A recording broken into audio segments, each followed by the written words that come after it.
Hello, I'm Yasser Janab, interventional cardiologist in Tehran Heart Center, presenting the topic percutaneous transseptal transcatheter mitral valve-in-valve implantation. Transcatheter aortic valves may be implanted in the mitral position in bioprosthetic valve, that is valve-in-valve, mitral annuloplasty ring, which is valve-in-ring, and the native mitral annular calcification, which is valve-in-MAC. The treatment of deteriorated mitral valve prosthesis remains a clinical challenge. Up to 35% of the patients harboring a mitral bioprosthesis will need a radiosurgery within the first 10 years after the prior procedure. Mitral valve surgery is a high-risk procedure with a mortality rate that grows with each reintervention. Valve-in-valve transcatheter mitral valve replacement has been increasingly performed in patients with high-risk profiles. The introduction of valve-in-valve has significantly dropped the number of in-hospital deaths, the length of the hospital stay, and the risk of complications compared to conventional redo MVR surgery. Our first case is a 75-year-old male patient, Nihal Class 3, history of bioprosthetic mitral valve with Hancock 31 and TV repair 10 years ago.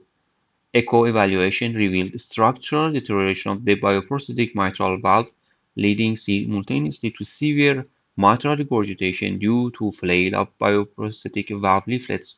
The LA was severely dilated. The LV ejection fraction was about 45%, moderate aortic valve and tricuspid valve insufficiencies. He had paroxysmal atrial fibrillation and he was taking warfarin. The patient had a high preoperative risk profile, Euroscore about 15%. The first step is to identify the type and size of bioprosthesis. In the mitral position, unlike the aortic position, only stented bioprostheses are used. Details of the bioprosthesis, such as type and size, can be obtained from the operation note. If this information is not available, the bioprosthesis can be identified from its fluoroscopic appearance. Manufacturer labeling provides label size, external stent diameter, stent internal diameter. The mechanical internal diameter after mounting the leaflets on the stent frame is true internal diameter, that is the most important dimension, and determines the size of the transcatheter heart valve. True internal diameter can be easily obtained from the mitral valve-in-valve application. While CT is emerging to be an important imaging modality, CT characterization of different bioprosthetics is far from standardized. CT scans can only be used as an adjunct to the sizing information in the application.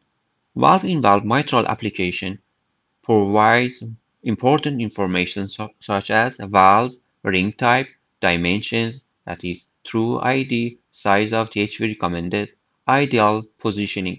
In this patient, we had Hancock 31, which shows that true internal diameter is 26 in mitral valve-in-valve application. Various transcatheter heart valves used in mitral position, which are Sapien, Sapien XT, Sapien 3, Lotus, direct flow, and MyVal. Balloon-expandable MyVal system has a CE mark, and the structure of the valve is like the Sapien 3 platform, but greater variety of size available, and it has a lower entry profile, which could be particularly useful for mitral valve-in-valve procedure. We had general anesthesia for the patient, transesophageal echocardiography, both femoral veins and the left femoral artery were punctured, and 6 French introducers were placed in each vessel. Pacing wire was via the left femoral vein into the right ventricle. Transeptal puncture was done with Agilis cerebral introducer sheet and VRK needle, as you can see in the video.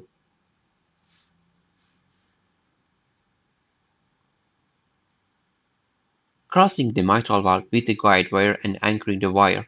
The 8.5 French stable Agilis sheet was passed through the septal puncture into the left atrium. A O35 J-type wire was advanced through the deteriorated mitral valve prosthesis into the LV.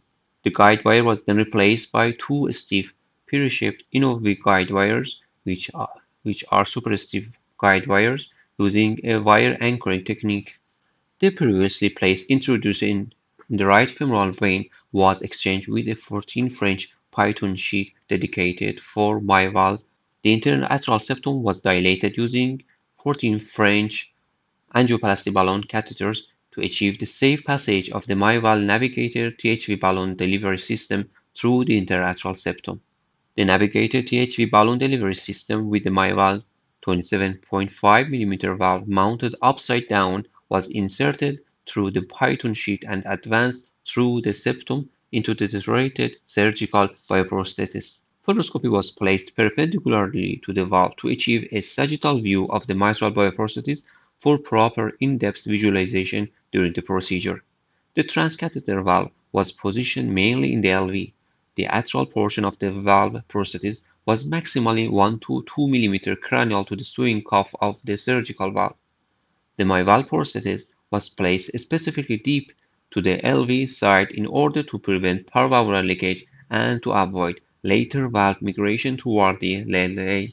After confirmation of correct positioning and alignment of the percutaneous valve, the valve deployment was performed in apnea and rapid pacing with 180 bpm. Immediately after full expansion, the balloon was completely deflated, rapid pacing was stopped, and the ventilation was restarted. The initial fluoroscopic and hemodynamic assessment confirmed stable position. The remaining guide wires caused hemodynamically stable VT and were removed. Intraoperative transesophageal echo showed no residual MR and mild PVL, and the mean pressure gradient decreased. No hemodynamically relevant obstruction of the LVOT was observed. No significant left-to-right shunting through the iatrogenic atrial septal defect was diagnosed, so no closure was required. The figure-of-8 sutures were tightened at the venous puncture site and kept for the following 6 hours. No heparin antagonization with protamine was done. The patient was transferred to post-ICU and extubated within 1 to 2 hours following a fast-track protocol and transferred to the normal ward on post-op day 1. Thoracic echocardiography of the mitral valve showed a mean pressure gradient of 5 mm of mercury. The post-op course was uneventful, so the patient was discharged home on post-op day 2 in an improved physical condition. Post-op medication was continued with warfarin. Our second case is a 83-year-old woman with 17 years ago when she was 60-year-old AVR with pre-mount 21, mitral valve surgery with pre-mount 27, TV repair for severe aortic stenosis, severe mitral stenosis, and moderate tricuspid regurgitation. She had no coronary artery disease. She had atrial fibrillation rhythm and DOE function class 4. Normal LV site with severe systolic dysfunction in thoracic echocardiography with severely dilated RV and severe dysfunction, degenerated bioprosthetic MV with severe mitral regurgitation, and bioprosthetic AV with and severe tricuspid regurgitation. In this patient, Euro score was about 22%. Role of CT angiography in this procedure consists of through ID of bioprosthesis can be identified. You can plan the ideal site for transseptal puncture, and the best fluoroscopy angles for THV deployment can be identified. It also shows stimulation of a virtual valve, allows estimation of the risk of LVOT obstruction. No, LVOT obstruction is an unavoidable consequence of valve-in-valve TMVR and should be perioperatively measured with special software tools. The remaining no LVOT area should be at least 1.7 square of centimeter. The degree of LVOT obstruction depends on the implanted depth of the transcatheter prosthesis, anatomical features of the LV such as the angle between the aortic and mitral valve planes, and the interventricular septal thickening.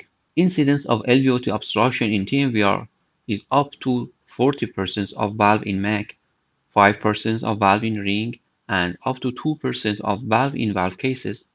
Outcomes are poor with in-hospital mortality rates as high as 60%.